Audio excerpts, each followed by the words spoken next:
오늘 함께 나눈 하나님 말씀 찾아보겠습니다. 우리 열왕기 24장 말씀입니다. 24장 1절에서 우리 7절까지 말씀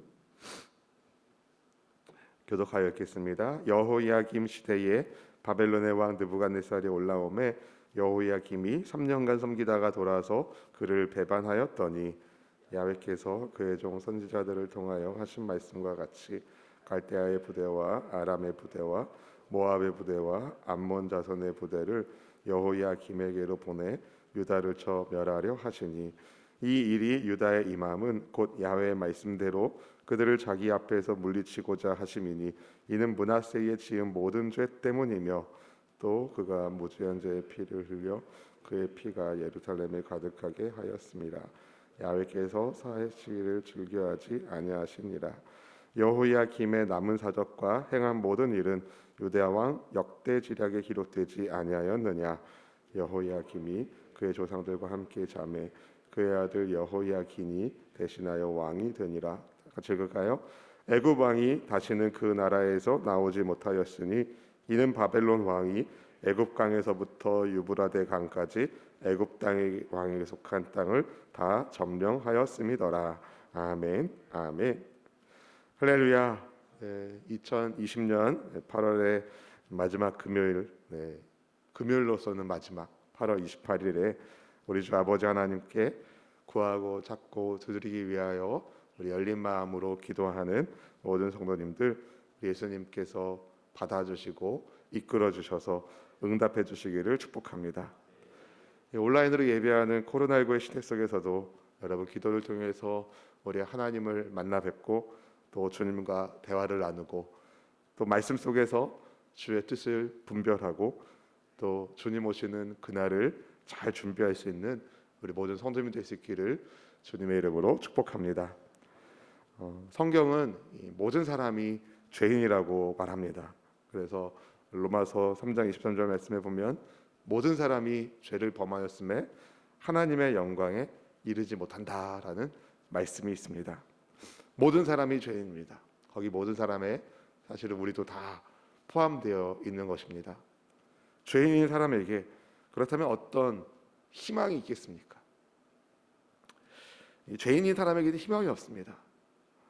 하지만 사람을 사랑하시는 하나님께서 아버지 하나님의 뜻에 따라서 구원 계획을 세우셨고 그 일을 우리 아들 예수님께서 성취하여 주셨습니다.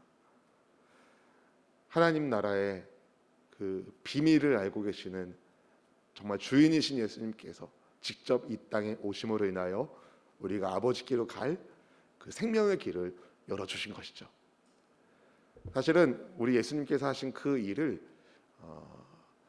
완벽하지는 못해도 그래도 그 아버지께로 가는 길을 보여주어야 할 책임이 이스라엘에게 있었습니다.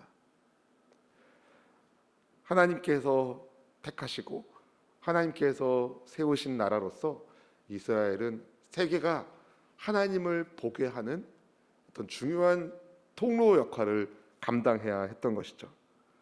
열방에 하나님의 살아계심을 보여주고 또 구원의 하나님을 증거하기 위하여 하나님이 세우신 나라가 이스라엘이고 그 이스라엘이 신약시대를 지나 지금은 교회가 바로 그 일을 해야 되는 하나님이 세우신 공동체입니다. 살아계신 하나님을 보여주는 공동체, 세상을 향한 하나님의 마음을 보여주는 공동체가 여러분 교회인데 잃어버렸던 그 모든 것들을 회복할 수 있는 우리 모두가 될 수 있기를 소망합니다. 하나님을 경외하지 않는 리더십에 의하여 여러분 이스라엘은 남과 북으로 갈라졌고 북이스라엘은 아수르에 망하고 남유다는 바벨론에 의하여 망하게 됩니다. 누구 때문입니까? 하나님을 하나님으로 모시지 않는 죄인들 때문인 거죠. 더 근본적으로는 죄 때문이라고 말할 수 있습니다. 오늘 본문은 여호야김 시대에 있었던 일을 우리에게 보여주는데요. 우리 본문의 1절 말씀을 같이 읽어볼까요? 여호야김 시대에 바벨론의 왕 느부갓네살이 올라오매 여호야김이 3년간 섬기다가 돌아서 그를 배반하였더니 여러분, 여호야김의 원래 이름은 엘리야김입니다.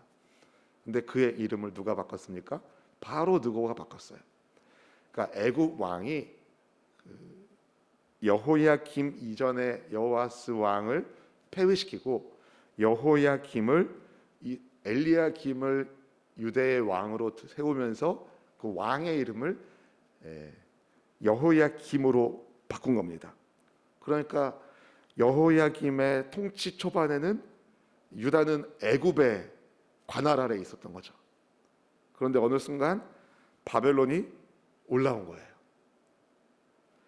바벨론에 의해서 이제 유다의 그 통치권자가 그 애굽에서 바벨론으로 옮겨갔습니다. 그런데 3년 동안 여호야김이 섬기다가 바벨론 왕을 배신했어요. 누구한테 붙었다는 겁니까? 애굽에 붙었다는 거죠. 하나님께 붙어야 되는데 정신을 못 차리고 있는 거예요. 그러자 누가 쳐들어옵니까? 바벨론 왕 느부갓네살이 쳐들어오는 거예요. 갈대아 연합군이 결성되어 유다를 치러 옵니다. 본문의 2절 말씀 읽어볼까요? 야훼께서 그의 종 선지자들을 통하여 하신 말씀과 같이 갈대아의 부대와 아람의 부대와 모압의 부대와 암몬 자손의 부대를 여호야김에게로 보내 유다를 쳐 멸하려 하시니. 여러분, 갈대아의 부대, 그러니까 바벨론이 보낸 군사들이 그냥 바벨론 군인들만 온 게 아니라 다른 아람, 모압, 암몬 자손의 부대가 같이 연합해서 온 거예요. 뭘 보여줍니까? 바벨론이 이미 지금 세계를 휩쓸고 있는 시대가 된 거예요. 그래서 바벨론 왕이 기침을 헐lok하면 이제 모압과 아람과 암몬도 알아서 막 군사들을 보낼 정도가 된 거죠. 근데 그런 갈대아 연합군들이 결상되어 유다를 치러 오는데, 그게 여러분 하나님께서 선지자를 통해서 하신 말씀대로 됐다라고 얘기합니다. 그러니까 하나님께서 유다에게 심판의 경고의 메시지를 이미 이전에 여러 차례 주셨다는 것을 말합니다. 하나님께로 돌아와라. 정신 차리고 하나님께로 돌아와라. 그렇지 않으면 하나님께서 이러이러한 심판을 내리실 것이다. 경고의 신호를 먼저 주신 거예요. 사람으로 치면은 어떤 큰 병이 걸리기 전에 그 전조 증상이라고 하죠. 처음 들어보셨나요? 아마 들어보셨을 겁니다. 그 전조 증상처럼 하나님께서 선지자를 통해서 이스라엘이 지금 굉장히 중병에 걸렸음을 알게 하시고 빨리 하나님께로 돌아와서 그 병이 치료자 되시는 하나님의 손에서 고침받기를 주님 원하셨는데, 끝끝내 유다가 하나님의 말씀을 쉽게 생각하고 듣지 않았습니다. 그로 인해서 이제 하나님의 심판의 때가 닥치니까 갈대아 연합군에 의하여 이스라엘이 무너지게 되죠. 그래서 성경은 이렇게 얘기합니다. 하나님께서 유다의 죄를 심판하기 위하여 이 일을 이루셨다. 본문의 3절과 4절 말씀 읽어볼까요?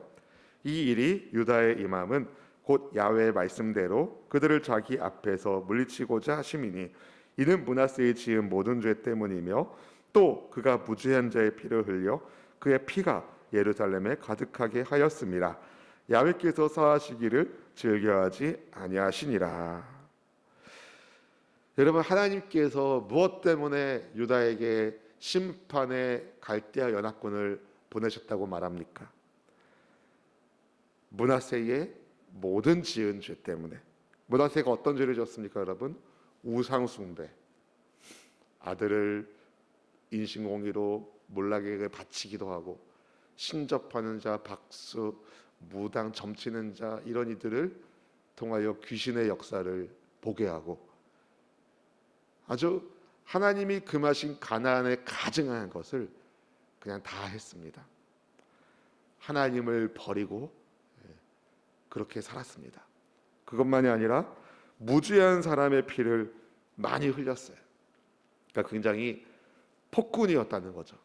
사람들의 피를 많이 흘리게 하는. 그로 인해서 하나님께서 유다를 심판하겠다는 결정을 내리셨고, 그렇다고 당장에 심판하신 것이 아니라 회개하여 하나님께로 돌아올 수 있는 시간을 주셨어요. 그런데 유다가 그 시간을 그냥 다 허비하고 맙니다. 결국 하나님의 심판의 때에, 디데이가 딱 되는 그때에 하나님의 나라가, 하나님께서 세우신 이스라엘이라는 나라가 망하게 되는 것이죠. 인내의 시간 동안에 여러분 뜻을 하나님께로 맞추고 하나님이 원하시는 것이 무엇인지 분별할 수 있는 영적 안목이 우리 모든 성도님들에게 있기를 주님의 이름으로 축복합니다. 지금의 시대에도 하나님 우리에게 묻습니다. 여러분, 물어보십니다. 누구를 왕으로 따르고 있는가? 여러분, 세상이 아니라 하나님을 우리 왕으로 모시고 섬기고 사는 저 여러분 되시기를 주님의 이름으로 축복합니다. 여호야김이 죽고 그의 아들 여호야긴이 유다의 왕이 됩니다. 인생이 죽는 것은 아무도 바꿀 수 없는 정해진 이치입니다. 나라의 왕이 바뀐 것도, 또 유다를 둘러싼 국제 정세에도 변화가 있었는데요. 바벨론 중심으로 세계가 개편이 되는데요. 본문의 7절 말씀을 같이 읽어볼까요? 애굽 왕이 다시는 그 나라에서 나오지 못하였으니 이는 바벨론 왕이 애굽 땅에서부터 유브라데까지 애굽 왕에게 속한 땅을 다 점령하였음이더라. 아멘. 한때 강국이었던 애굽이 바벨론에 의하여 완전히 머리 숙이게 됐습니다. 완전히 굴복했어요, 애굽이. 여러분, 저도 이 말씀을 묵상하며 그런 생각이 들더라고요. 잘 나가는 나라도, 애굽처럼 잘 나가는 나라도, 그리고 므낫세처럼 힘으로 사람을 강제하고 심지어 죽이기도 하는 사람도 하나님의 심판을 피할 수 없다. 세상에 어떤 사람도 여러분 하나님의 심판을 피할 수 없습니다. 죄는 반드시 심판되어 있겠어요. 심판의 주 앞에서 우리는 당당할 수 있을까요? 모든 사람은 죽음을 맞이하게 됩니다. 그런데 여러분, 하나님을 경외하는 사람과 그렇지 않은 사람은 죽음 이후가 완전히 달라요. 하나님을 경외하는 사람, 즉 하나님께서 뜻을 세우시고 성자 하나님께서 이루시고 성령 하나님께서 이끄시는 그리스도 예수님의 복음을 믿고 하나님의 자녀가 되는 사람은 한 번 죽으면 여러분 영원히 살게 되어 있습니다. 구주 예수님을 믿고 그분을 주님으로 모시며 살기 때문에 하나님을 경외하는 사람은 영원한 나라에서 영생의 기쁨을 누리게 될 겁니다. 왜 그럴까요? 그리스도 예수님께서 우리의 죄의 대가를 영원하신 효력이 미치는 십자가 위에서 자기 몸을 희생제물로 바치시는 완전한 제사를 드리셨기 때문입니다. 그래서 로마서 3장 24절 말씀은 이렇게 말해요. 그리스도 예수 안에 있는 속량으로 말미암아, 이게 중요합니다. 그리스도 예수 안에 있는 속량으로 말미암아 하나님의 은혜로 값없이 의롭다 하심을 받은 자가 되었다. 여러분, 그리스도 예수님의 속량으로 말미암아 하나님의 은혜로 값없이 의롭다 하심을 얻었으니 우리는 하나님을 경외하는 믿음의 사람으로 경각심을 갖고 세상의 죄의 함정에 빠지지 말고 죄는 모양이라도 버리는 경건한 하나님의 사람이 될 수 있기를 주님의 이름으로 축복합니다. 무엇보다 나의 죄 문제, 우리의 죄 문제를 영원히 해결할 수 있는 분은 오직 예수님 뿐이시니 여러분, 예수님이 주인 되시는 삶을 사시길 축복합니다.